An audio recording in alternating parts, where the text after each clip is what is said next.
ગુજરાતમાં સ્થાનિક સ્વરાજ્યની ચૂંટણીનું બ્યુગલ ફૂંકાયા બાદ કોંગ્રેસે ઉમેદવારોની પહેલી યાદી જાહેર કરી।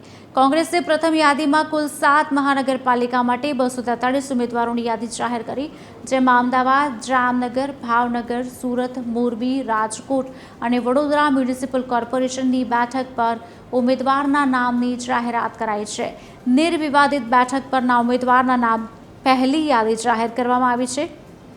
જે વોર્ડમાં સૌથી ઓછા ફોર્મ દાવેદારી માટે આવ્યા હતા તે તમામ વોર્ડમાં પેનલની જાહેરાત કરવામાં આવી છે।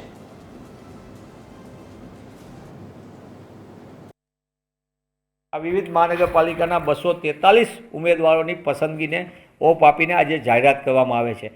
આ ઉમેદવારોની પ્રથમ દ્રષ્ટિએ જોઈએ તો એમાં સંપૂર્ણપણે વિવિધ પ્રકારના સમીકરણોને જોઈને આ ઉમેદવારોની પસંદગી કરવામાં આવી, જેની અંદર આ યાદીની અંદર પ્રથમ યાદીમાં જ સિટિંગ કોર્પોરેટરનો પણ સમાવેશ છે।